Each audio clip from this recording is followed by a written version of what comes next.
Suits, join me in this one if you would. Okay. Vedvik. Kaare Vedvik.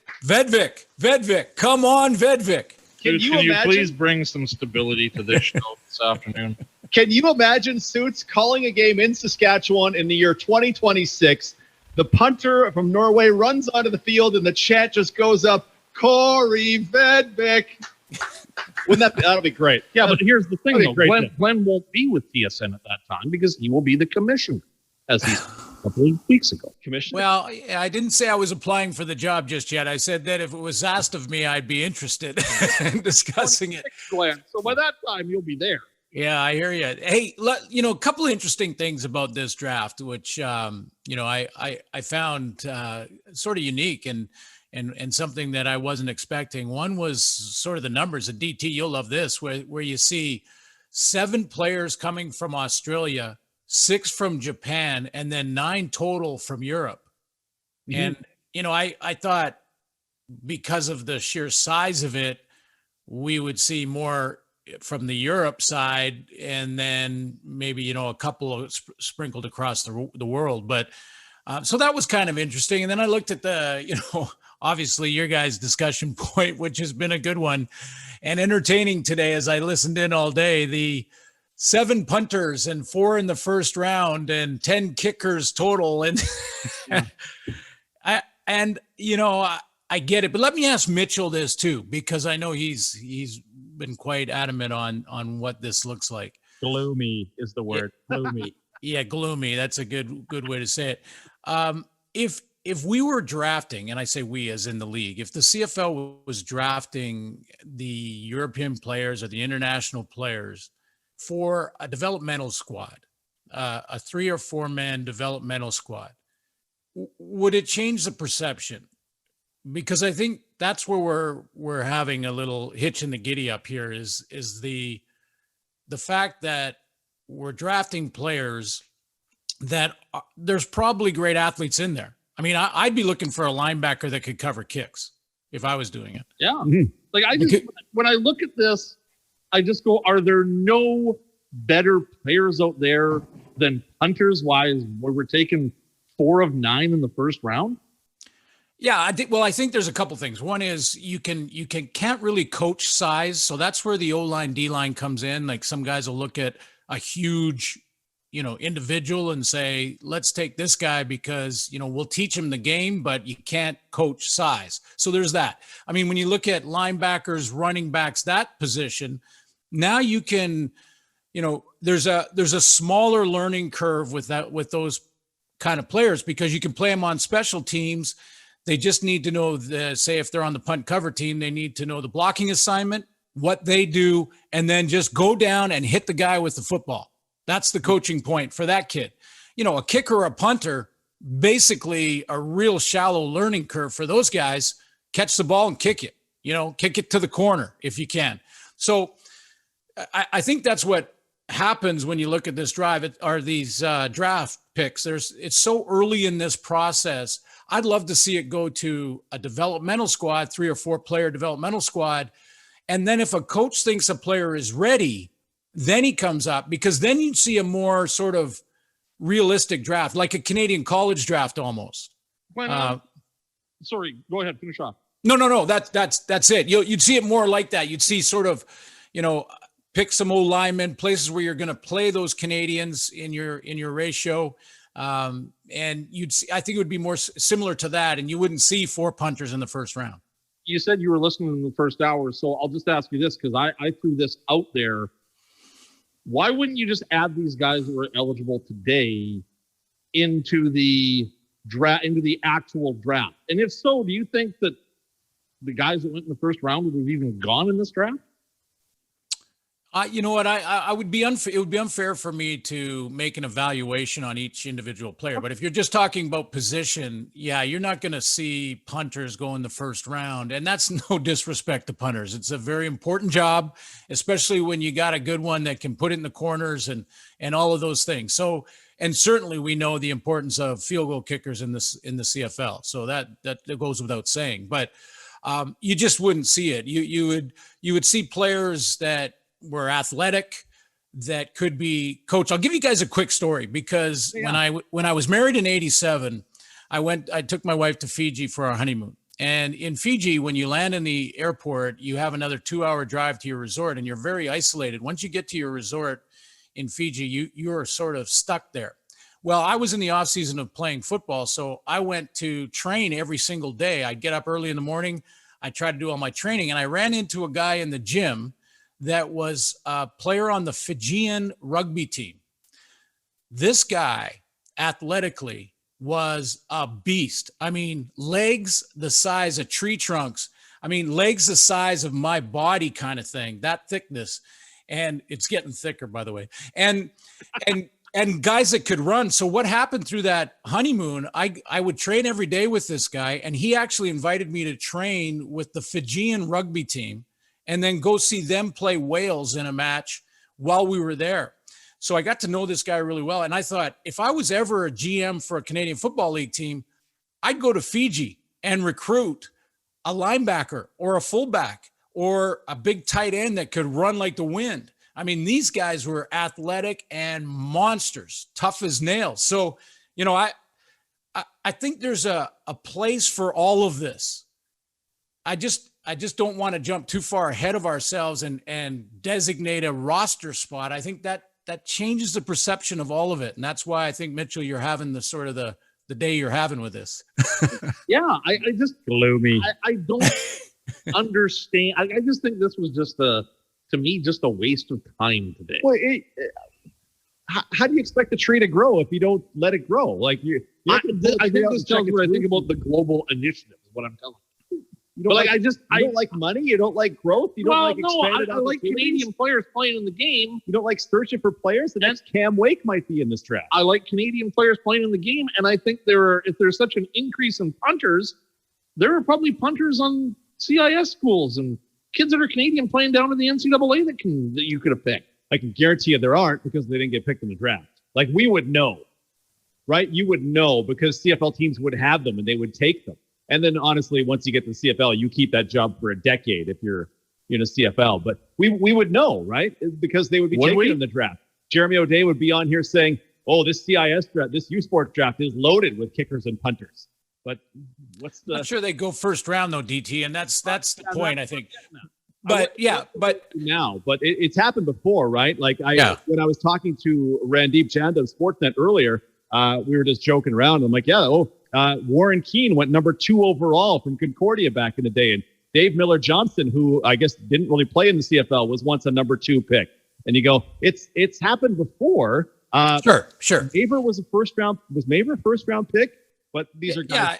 Yeah, and it sounds like, and sorry, DT, it sounds like we're kicking kickers, and that's not fair either because they're very, very important. But the other thing is, and this is another point that sort of opens up the opportunity for this sort of worldwide draft to find other athletes in the world and maybe get Italy or Germany or another city in another part of the planet excited about our style of football. But you can, the point I want to make is you can play football. You can learn quickly. If you're athletic, you're big, you like the physicality of the game. Yeah. It's not like hockey where if you're not skating when you're 8 years old, your chances of playing at the highest level is pretty much gone. I mean, and I know there's exceptions to every rule, but you know what I'm talking about with the skill of skating and learning how to do that and multitask when you're on skates. It's so foreign, versus running on ground, Exactly. Whereas football, like for instance, Ray Elgard never played football until he got to college at University of Utah. He was a rugby player growing up. He was a rugby player in high school in Vancouver. I think he was also a member of the Vancouver Marilomas rugby club, I believe, and became, in 4 or 5 years, he became one of the great receivers in Canadian Football League history. You can get there quicker if you're athletic, you're big, you're strong, you like the physicality, you're still just running and hitting people. So, you can simplify it that way and teach these guys how to play the game. Yeah, and I will always and forever tell the David Onyemata story, right? Where he walks up to the doorway and takes up the whole doorway at the University of Manitoba and says, someone told me I should come play football. The New Orleans Saint years later because he was a great athlete who just hadn't been shaped in football. He was this blob of clay at the football level. Obviously, he became a great youth sports player and then off to the National Football League. I want to keep going in this, Suits, but we got to get in a little death by trivia at this time. Let's do this today. Your chance to win an autographed Glenn Studer jersey. Zinger has death by trivia. I don't know. Now, I don't know if this one is quite as hard as the usual ones, but like I said at the beginning of the show, DT, not every game is a tough game. All right. Maybe this is a freebie out there. Sometimes it's the Red Blacks. Sometimes you play the Red Blacks every week, back-to-back weeks, home and home. Sometimes you got to play a tough hammy team twice. They were so terrible. Here we go. 306-936-6262 is the number to call. Toll free 866-767-0620. Today's question is, which player was the last player to touch the ball in the 1989 Grey Cup? Really? Now, remember, the kick was not the last play of the game. That right. There was 2 seconds left on the clock after the kick. So, once again, the number to call, 936-6262, 866-767-0620. Kind of a trick question. Who was the last player to touch the ball in the 1989 Grey Cup? That is a good one. Stutz, with this global draft, one of the things I started to think about today is some of these guys are some of the guys who signed to NFL rosters. Sammy Reyes, who Washington signed, was taken in the 4th round by Toronto. Some are still in the NFL ecosystem. Do you think any of them will be less wanting to come to the CFL because they're going to be required to sign a 2-year deal plus an option year? Like they have to sign for 3 years if they come to Canada. Is that going to limit the number of guys that come to the CFL in your mind?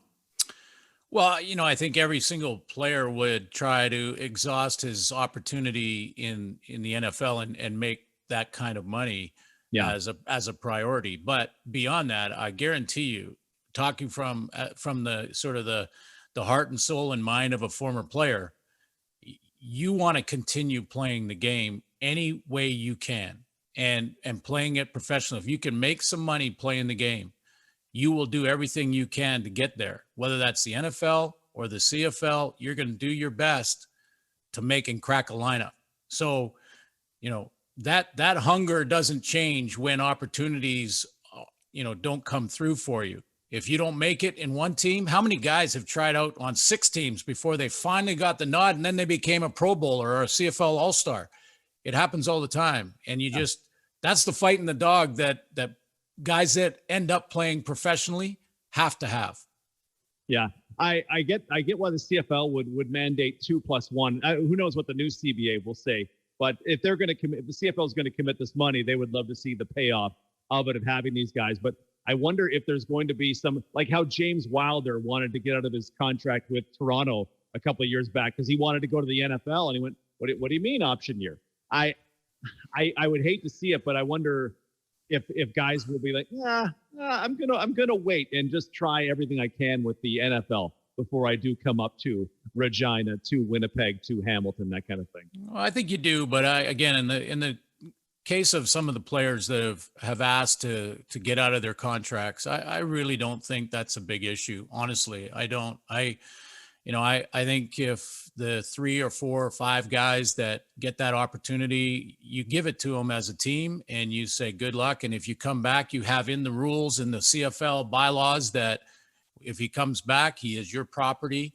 And you can, have first right of refusal basically for the player. And if it doesn't work out contractually, then he can move on as a free agent. But when he comes back from his NFL opportunity or tryout, he goes right back to Saskatchewan, wherever he left. So I think that's a separate issue from a lot of the other things we're talking about in drafts and stuff. If a player gets a chance to make $1 million, $2 million a year doing exactly the same thing as he's doing in Regina, then we wish him the best, hope for him. And all those guys, by the way, that do that, they're all great ambassadors for our game and our country every day after that. Cameron Wake still wears his BC Lion flip-flops in his shower down in Miami. I might think those are a little loaded with fungus by now. A long time ago. get that Bull Durham. You have fungus on your shower shoes. I guess he did the win 20 in the show, so he can have fungus on his shower shoes. He's Cam Wake. I like it. It is 5:46. We'll go to break. Oh, Suits. A lot of gambling money going to the NFL. We will discuss that on the other side of the break. Back with Glenn Suter and Fine Tailored Suits. The NFL Suits signing a deal with Caesars, DraftKings, and FanDuel to be their sports betting partners, to be their fantasy partners for enormous money. Yeah, reading that through some of the NFL insiders that I follow on Twitter and just seeing the deal and the money available, they're looking at over the next 5 years, $1 billion or well over $1 billion in revenues from those deals. And when you start to think about that, even if you take, we have a tenth of the population as the United States, and I always say you add a zero whenever you're talking about the economics of the two leagues, and you're talking about the NFL, you add a zero, sometimes two. And if you even start to think about that for the CFL, and what I hope Randy Ambrosie is working on right now is to work on some of these deals, even if it's 1/10 of that money over the next 5 years, it's absolutely game changing.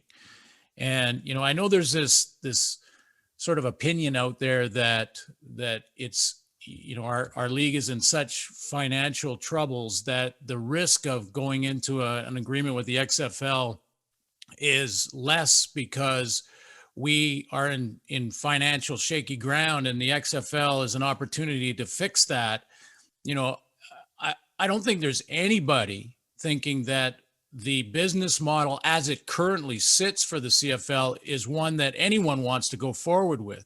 There has to be some real deep, important changes made, not necessarily cuts across the board, important changes made in the business model. And this could be a major factor. This is Bill C-218, basically passed. And if even deals with gambling companies for the CFL could make $5-10 million in year one, maybe it's doubled as betting gets crazy and you find ways to bet on your phone while you're in the game. And if you're not in the game, you can't make those prop bets. I mean, all of that is on the table. So, here's to, and hoping that, crossing my fingers, that the CFL league office right now is working hard on talking about these kind of deals. I think every league, every sports media company in this country is just waiting for this to be law. All, like the big four sports, all have partnerships with proper casinos, with fantasy places, and with online casinos. I mean, William Hill now has some brick and mortar in America. MGM is a sponsor of 3 different leagues. FanDuel, everybody is in on board. Gambling is in that list is legal in a number of states in America, and there's nothing against it. Once that turns in Canada, Rogers 2 months ago posted we're hiring a director of gambling content. Yeah. You guys at TSN have been really hammered TSN Edge as here's your gambling and fantasy content. The people have to be, and companies must be just poised to strike the second that does become legal here in Canada. Well, I've been already on conference calls with TSN staff and our panel and different on-air personalities that have discussed that once it's passed and is law, that we would actually do programming that just focuses on the prop bets and the gambling and the spreads. I mean, there would probably be, and I don't want to speak out of turn here because I don't make those final calls, but probably be its own pregame show prior to the pregame show to have sort of a gambling angle and what the odds are. I mean, I'll put it to you this way, and this breaks down, and I know I'm speaking to the choir here because, when we had our dinner bet on the Briar? Yeah, I remember winning that bet, if I'm not mistaken. You did win that bet, and that was a bet for dinner. And here's the thing. I mean, I always check out the Briar. I love it. I watch it, same with the Scots. I'm watching curling anyway.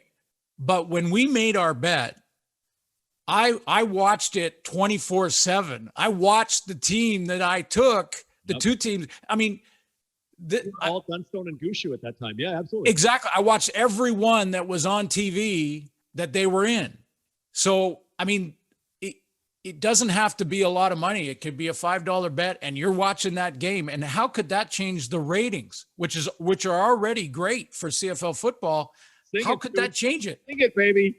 Absolutely. You'll pay attention. I will never forgive Vernon Adams for going a half yard under one of the damn yardage over-unders, and I watched to the end of that game, and Montreal was not – well, Montreal was kind of fun, but I may not have watched that game. Well, I was just going to say, I think they were on both Fox and ESPN. On the score bug for the XFL games, it had, if it was Seattle and the DC Defenders playing, it said DC plus 5.5 on the score bug. Do you think, Glenn, that would be something that TSN would do on the telecast? As you said, like they would have it around the telecast, but do you think they would do it inside the telecast with the team favored by how much? When they showed that Andrew Harris had run for 50 yards at the end of the first half and the over-under for him was 81.5. Do you think that would be part of the game day presentation? Well, again, Mitchell, it's a great question. I don't want to speak out of turn, but I know if I have a bet, if I have a vote on that, absolutely that would happen. And, it would be part of the telecast from start to finish. I mean, I think, the ticker or reminders. I mean, we would even, I think in the booth, play-by-play color, we would be discussing some prop bets, some different angles or, especially when you have a team that was a major underdog. I mean, you have a team that is an underdog by 15 points. You're going to bring up, if they're leading going into the fourth quarter, if that team is leading, you're going to bring up this team was 15-point dogs when they came in and they're beating the BC Lions or whomever. So yeah, I think it would be a big part of it. I don't want to speak for our management, but I know everybody that's on the air would be voting yes for that. And I mean, if people are uncomfortable with it, it doesn't have to be explicit. It doesn't have to be like I do it in rider broadcasts where I will on my play sheet note somebody's over under. Oh, and Cody Fajardo now 275 yards in the game. People at home may not know his over-under was 272.5, but people who bet on it sure as hell do, right? It doesn't even have to be explicit. It can be very subtle. Or, TSN, come Grey Cup time, you could do a secondary broadcast, right? Where you just go full bore on that would be great. Right? Love it. We'll be uncomfortable like with the national championship and how ESPN does like a lot of, that would be fantastic. Exactly. Yeah, I'm not sure why people would be all that uncomfortable. I think I get it, the addiction angle and those things, but I mean, we've legalized marijuana, we've legalized liquor. Lays in the booth? Is this going to happen? All I'm saying is that adults can do with their money what they want to do with their money, and if they get into a problem with it, then hopefully they get help on that. But let's let people make their decisions for themselves. And this is a huge driver in athletics. Come on, sports and entertainment, to be able to put a $5 bet on or bet for dinner or whatever, or pools at work, all of that is just driving it big time. That's why that is one of the main reasons the National Football League is the powerhouse that it is because of gambling. Oh, you can download podcasts right now talking about what are their win totals over under for next season. It's incredible, and you just capitalize on that because we talked earlier about, hey, doing games in a separate language can bring in new hockey fans. This is the way to bring in fans to the CFL. I love the thought of it. Before we go, Zinger, we have a winner for the Suits jersey. We have a winner. Big congrats to Murray of Weldon, Saskatchewan. Today's question was, who was the last player to touch the ball in the 1989 Grey Cup? Suits, what's the answer? Yeah, I grabbed it. We kicked off after the field goal, and it was kicked back to us. I'm not sure why and what that strategy was all about, but they kicked it back to us, and I took it on the hop, ran out of bounds, quick check to the clock to make sure those last 2 seconds were gone, and honestly, didn't know what to do with it after that. I ran around like a kid at Christmas time after that one. I didn't even know you were on the field for that one. Oh, it's in the Don Whitman clip that leads up to Suter segment. And Suter at the bounds. I just completely missed that one then. Awesome. Well, congrats to Murray and Welwyn, who is a frequent texter to the show. Murray, great job. We'll hook you up with the jersey. Suits, thank you, my friend. We'll talk to you on Monday. Thanks, guys. Have a great weekend.